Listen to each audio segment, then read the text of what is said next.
Good good afternoon all of you. मैं नित्य तिवारी, मैं आप लोगों को अपने चैनल पे स्वागत करती हूँ। विद्यालय के प्रमुख उपकरणों को बताइए, ये एक क्वेश्चन है, पेपर में बहुत महत्वपूर्ण पेपर में आता ही है, शैक्षिक प्रशासन में प्रबंधन में। तो आज हम लोग पढ़ेंगे विद्यालय के प्रमुख उपकरणों को बताइए। विद्यालय के उपकरण। विद्यालय के प्रमुख उपकरण निम्नलिखित हैं। फर्नीचर, मेज, कुर्सी उपलब्ध होना अनिवार्य होता है। फर्नीचर। विद्यालय की प्रत्येक कक्षा में विद्यार्थी की संख्या के अनुसार फर्नीचर, मेज, कुर्सी उपलब्ध होना चाहिए। प्रयास ये किया जाना चाहिए कि सीट पर 2 छात्रों को न बैठना पड़े। इसके छात्रों को लिखने तथा पढ़ने में परेशानी होती है। बालकों के साथ साथ बैठने से अनेकों संक्रामक रोग फैलते हैं, किंतु अलग अलग मेज कुर्सियों की व्यवस्था करने में व्यय भी अधिक होता है। कुछ स्थानों पर मेज कुर्सियों का प्रयोग किया जाता है जो आपस में जुड़ी होती है तथा एक ही स्थान पर जमी होती हैं, जिन्हें आगे पीछे करने में परेशानी होती है। अतः फर्नीचर उपयुक्त ढंग होना चाहिए। शिक्षा सामग्री।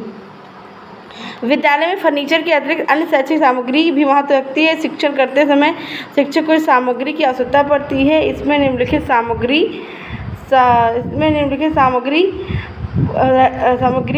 शामिल है: श्यामपट्ट, पुस्तकालय, प्रयोगशाला, संग्रहालय आदि। अब हम लोग दूसरा क्वेश्चन है, वेरी शॉर्ट क्वेश्चन है, उसको सॉल्व कर रहे हैं। विद्यालय की स्थापना क्यों की जानी चाहिए? विद्यालय की स्थापना, विद्यालय समाज का एक अंग है। वास्तव में एक मुख्य शिक्षा विद्यालय में ही होती है। विद्यालय की स्थापना बालकों को शिक्षा प्रदान करने के लिए की जाती है। प्रत्येक बालक अपनी प्राथमिक शिक्षा परिवार में पूरी करता है, उसके पश्चात विद्यालय में प्रवेश करता है। विद्यालय में वह शिक्षा ग्रहण करने के पश्चात सामाजिक नियमों को सीखता तथा अपनी जीविकोपार्जन हेतु रोजगार की व्यवस्था करता है।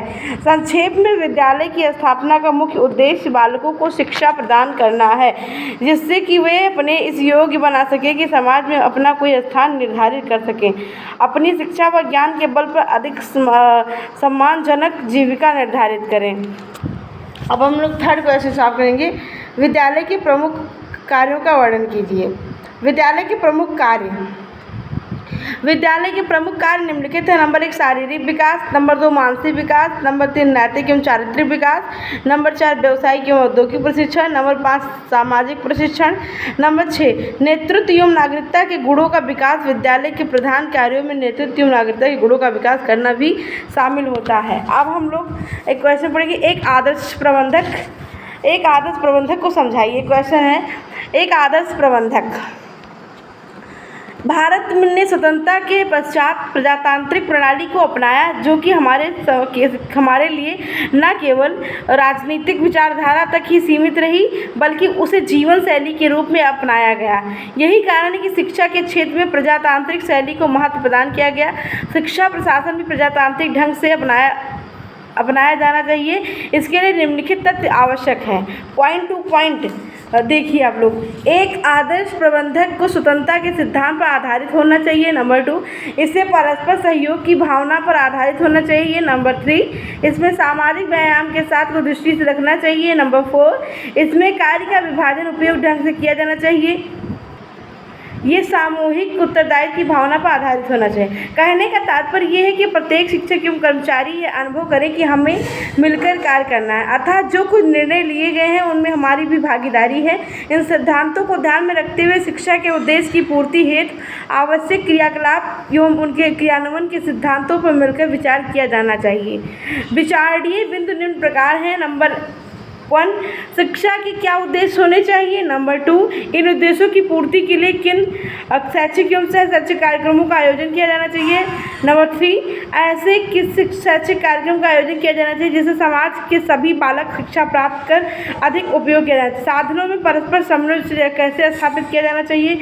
यदि संसाधनों का अभाव हो तथा इन संसाधनों को जुटाना आवश्यक हो तो इसके लिए क्या प्रयास किया जाना चाहिए। एक हम लोग चौथा क्वेश्चन देखते हैं। विद्यालय प्रबंधन समिति के संगठन को समझाइए।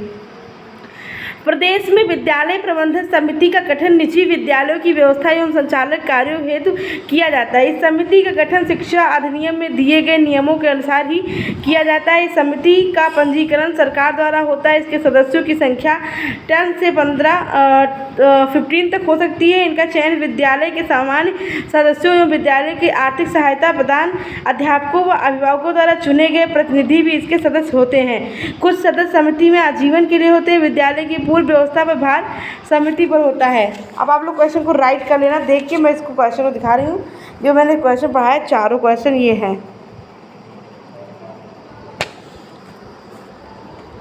आप लोगों को ये वीडियो कैसा लगा please like comment and subscribe करके हमको बताएं।